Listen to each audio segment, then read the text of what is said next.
Welcome to Keep What You Earn, your judgment and jargon free zone for entrepreneurs of all levels. Get ready to learn how to scale your business, save money in taxes, and create a business that grows your wealth. If it feels like the financial side of business is like eating your vegetables, well, then think of this podcast as the ranch dressing to make the process a little more enjoyable. My name is Shannon Weinstein. I'm a CPA and business owner on a mission to simplify money and empower others through knowledge. I hope this episode inspires you to take action, but remember that the information we share is for educational purposes only and is not individual tax advice. Now that we got that out of the way, let's start the show.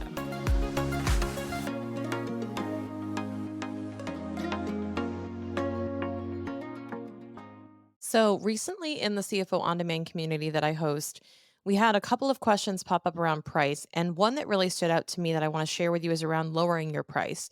A member of ours, and this is a great question, by the way, a member of ours came up with a question around her product. Now, she sells a physical product that gets delivered by mail. And she said, "Hey, I'm thinking of lowering my product price so that I can sell to more people." Okay. So, what I wanted to do was kind of talk through, okay, let's talk about the rationale for that. And this is something that comes up a lot for business owners where we think that the lever to pull, the first lever we pull is price. Or if I want to sell more of something, the first thing I should do is lower the price. And I want to challenge that. And I want to just unpack for you what goes through my mind when this question comes up and what I told her. So when this question comes up, my immediate instinct is to go, okay, wait, let's not apply a prescription to something that hasn't been diagnosed, right? Let's not take a prescription if we haven't diagnosed the problem. Let's not apply a solution yet. So I first asked the question, hey, so is price an objection source when you're selling your product? Meaning, are you getting resistance to price? Are people saying no due to price? She said, no, not really. So there's no complaints about the price right now. No. Is anyone price shopping and trying to get you to price match? No. Okay. So price doesn't actually sound to be an objection point. So price probably isn't a lever that would impact the buying behavior of your customer. So we should really unpack before we apply these solutions, like the levers to pull on decreasing price or increasing marketing or pouring more money into ads, pouring more money into certain areas of investing. If that is really what the solution is and we can identify the problem. So my challenge back to her was, well, let's just back up for a sec. What problem are you solving for here before we apply the solution? And she said, well, I want to make more in sales. I feel like I'm stagnating because I have a certain customer base and I'm unable to grow, or I shouldn't say I'm unable to grow. The real answer is I don't know how to grow.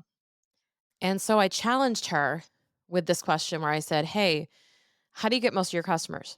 And she said, well, through referrals of my existing customers. I said, okay, perfect. So your problem is that you want to sell to more people, you want to reach more customers. Yes. The number one way you currently get customers that is working for you is through personal referral. Yes. Has everyone in your customer roster referred somebody? No, not yet. Okay, great. Are you making it abundantly clear every single month that they can refer people? And are you offering some type of benefit?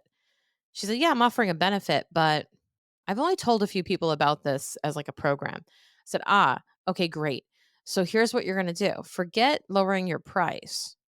Let your existing customers sell for you and remind them of this program every single month. Have an automated email that goes out to your customers every single month, reminding them that you have a referral program. Because I bet you that you're going to get one or two more customers on this subscription model that you have. You're going to get one or two more customers with a high LTV for a relatively low cost of acquisition because you're going to be able to leverage existing customers to refer you. Now, is this the permanent solution to scale? Maybe not. But for now, if her current sense is that, and this is really important to not operate off of emotion, but if your current data is telling you and your sense is telling you that, hey, I think we're not maximizing our sales potential, this is one thing you want to look at is where are your sales coming from? Can you double down on doing more of that? Recently, I went to acquisition.com headquarters where their homosies work. And one thing that Alex kept really reinforcing with us was that he has this philosophy called more, better, new. And while I haven't called it that, I've definitely operated in a very similar pattern where before we do something, before we go revamp something, before we relaunch something, or before we launch something brand new, let's do more of what's working. Let's just like squeeze out all the juice from the one, the sweetest lime that we have, you know? If we already know something's working, let's just double down on it and do more of it first. Then let's do something better. Let's improve. And then let's go into something new. But you really have to operate through those layers. And that applies to these other levers too, like price. Before you go changing prices, let's just really establish what is the constraint, what is the issue, what is the problem, and attack that. And if the problem is I'm not making enough sales, well, how do you know that? I mean, honestly, how do you know you're not making enough in sales? I mean, if you're not hitting your targets and you have very clear targets, that's one thing. But if you're just saying, hey, I feel like I'm not making as much in sales as I could be, then I would really back that up with hard data and say, okay, I think that if I'm currently making, 200 grand a month, that I really should be making 350. And here's why I believe that, or here's what it would take to get there. And I want to hit those goals. Then you go into, well, how can I do that? How many more do I have to sell? How many more customers do I have to sell? How many referrals do I have to get? And so on. And now you have a plan of action. Now you have the metrics. Now you have the data to go and say, okay, I need to go make this stuff happen. So that's what I'm trying to get at is when these questions come up. And although they are quick questions and they're kind of these bursts of, inspiration from our members, I always love these questions because they're indicative of a kind of a surface level question to say, hey, I'm feeling like I'm not making as much in sales as I could. And that's actually kind of what I read through the question. So it's not always about, and it's not necessarily coaching, but what we do in CFO On Demand is really kind of get into the root of, well, where's this question coming from? And how do we address the actual question that lies underneath it? Because 9 times out of 10, it's going to be something below the surface. So in this case, we were talking about pricing strategies, lowering your prices to accommodate more customers. Now, I do believe lowering your price is a lever that you can pull, but you want to make sure that you have evidence to suggest that number one, this is a pricing objection or a sales objection is pricing and that you are getting this resistance due to price. You want to make sure you're getting serious resistance. You want to examine your close rates to see how often you're closing. And, if you're closing too many sales, sometimes your price is too low. And if you're not closing enough, sometimes it can be too high, but you want to cite what the objections are to your offer. And lastly, before you consider a price change, you want to understand your margins. You want to understand your profitability because if you lower your price, I mean, think about it this way as a customer. If somebody lowered their price, and let's just say in this case, she didn't lower prices for existing customers, but she welcomed new customers in at a lower rate. One of the things that I took into consideration was, well, if a lot of these people are referrals, then, Susie is going to go tell Karen that she's getting at a lower rate, you know, the neighborhood gals are going to chat. And then the other thing is that you want to consider when you're trying to edit pricing is how it's going to impact your margins. How is it going to impact what it is that you actually take home? Because if you're already operating on slim margins, then this is just going to crush you. Think about your experience where if somebody lowers the price for something, it's so much harder to then raise it again in the future. And it's going to be met with a lot more resistance because people are going to get used to and be conditioned at your new price point. So if no one's complaining about the price right now, cool, leave it where it is. Consider raising it, in fact, due to inflation, due to higher costs, whatever it may be. If your costs are rising, you should be pricing accordingly to maintain your margins.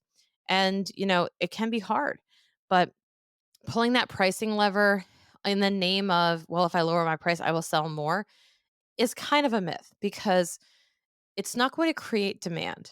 Lowering your price doesn't create demand. Lowering your price simply lowers your price. So the people who are exposed to your product or service and are interested in buying it simply are going to buy it at a lower price. If somebody was not interested before, typically with similar products, and a product that they have a demand for, they're not going to be interested in a lower price because they already have a demand for the item and they're going to buy it nonetheless. So you really have to understand the economics of what drives your buyer's behavior, their pattern, and their demand.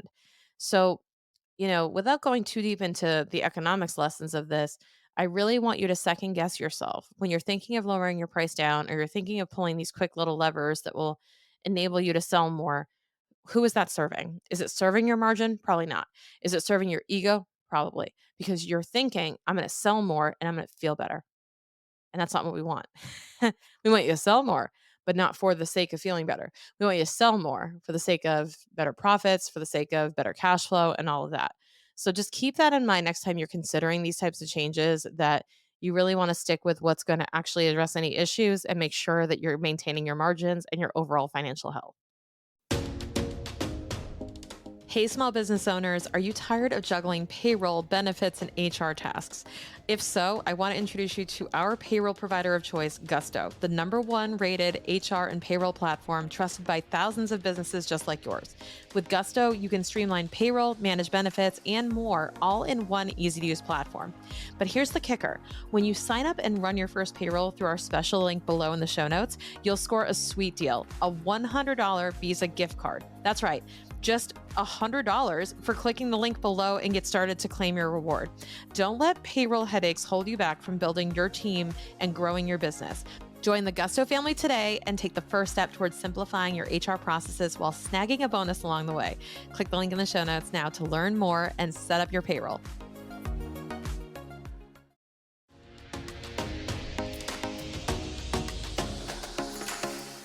Thank you so much for listening. If you enjoyed this episode, please leave a rating and review on your podcast platform. This small action goes a long way for podcasters to get our message heard by more business owners just like you. Be sure to check out the show notes for links to information about our guests and ways to get in touch with me. We'll see you on the next episode.